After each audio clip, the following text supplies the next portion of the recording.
all of us know that this conflict is asymmetric by nature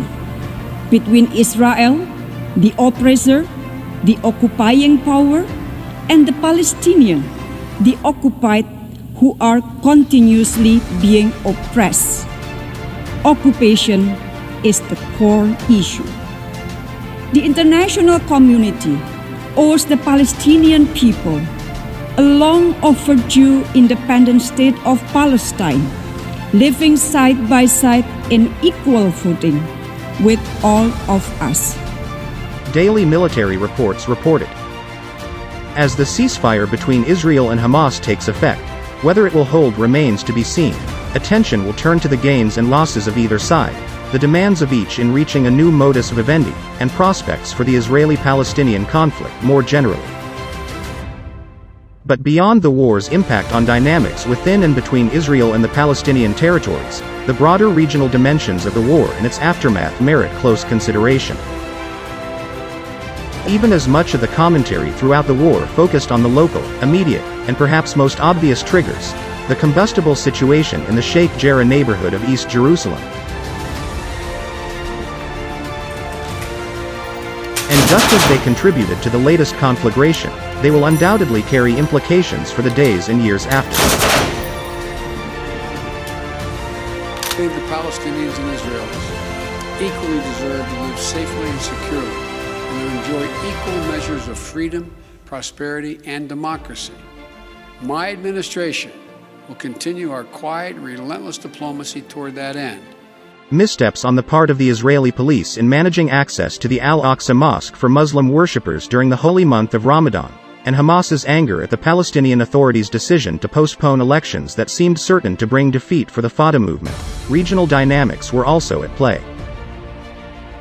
The local conditions, grievances, and movements informing relations between Israel, Hamas in Gaza, and the Palestinian Authority, PA, in the West Bank have always partly reflected an ongoing struggle for influence between rival actors at the regional level. Four developments within that broader struggle in recent years provided the fuel and ignition for the current explosion. The first was a decline in the regional influence and political sway of Sunni Islamist movements inspired by the Muslim Brotherhood, MB, after a brief ascendance they had enjoyed in the years following the region-wide uprisings familiarly known as the Arab Spring.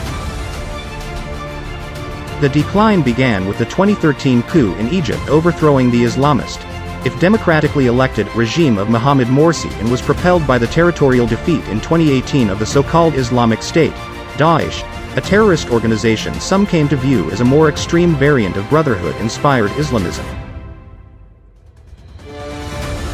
A few actors in the region, Hamas, Turkey, and Qatar chief among them, continued to espouse and promote the ideology and interests of Islamist governance, but by and large, the regional trajectory of the last several years had undermined the MB camp.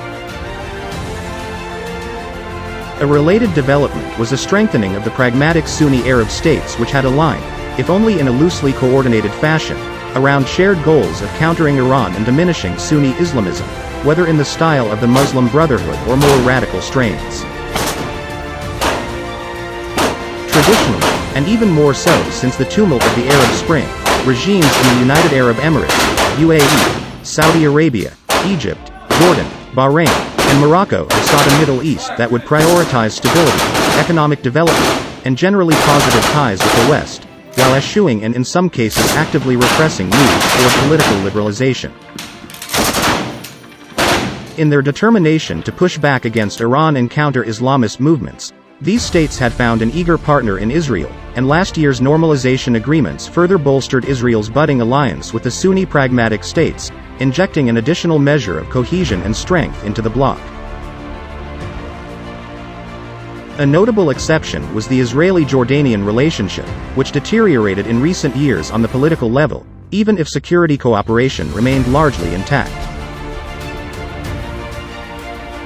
The Abraham Accord treaties signed in 2020 also reflected a third trend relevant to the current moment, namely the declining regional salience of the Palestinian issue. Importantly, it was not that populations across the region stopped caring about or identifying with the Palestinian cause. But through a decade of mass protests over domestic governance deficiencies, civil wars in places like Syria and Yemen, the rise and fall of a jihadist proto-state in Iraq and Syria, an increasingly assertive, and, in most cases, unwelcome, Iranian encroachment, and the COVID-19 pandemic, the bandwidth needed for the Palestinian issue to galvanize publics across the Middle East had simply been jammed by other, more pressing matters closer to home. Meanwhile, some leaders evidently concluded that the lack of a resolution to the Palestinian-Israeli conflict should no longer override other national interests that could presumably be advanced by strengthening ties with Israel. A final set of regional developments concerns the Iran-led axis, which was widely seen as ascendant in the last decade as Iran's influence extended beyond Lebanon and Syria to include allied Shiite militias in Iraq and affiliated Houthi militants in Yemen. Though bruised by its involvement in the Syrian war fighting on behalf of Bashar al-Assad, Hezbollah, Iran's proxy in Lebanon, remained firm, amassing an arsenal thought to contain at least 100,000 missiles and rockets, and capitalizing on the chaos and destruction of the last decade to all but swallow up the Lebanese state. But the Iran-led camp had more recently faced serious setbacks, including the Israeli military campaign to prevent Iran's entrenchment in Syria, the Trump administration's maximum pressure policy of sanctions against the Islamic Republic, and the assassinations of the Islamic Revolutionary Guard Corps Quds Force commander, Qasem Soleimani, by American forces, and Iran's chief nuclear scientist, Mohsen Fakhrizadeh, allegedly by Israel, in 2020.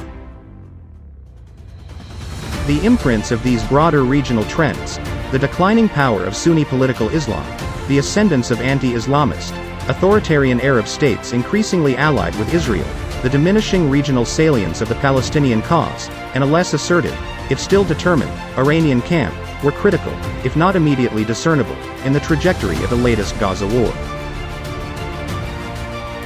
Much has been made, for example, of Hamas's decision to attack Israel in response to ostensibly unrelated developments in Jerusalem, where the group has some public support but no formal representation or authority. That decision, like Hamas's determination to present itself as the defender of Al-Aqsa, and by extension the protector of Palestinians and Muslims everywhere, made sense if a goal was to inject life into a fledgling regional Islamist project and more generally remind the region of the Palestinian predicament.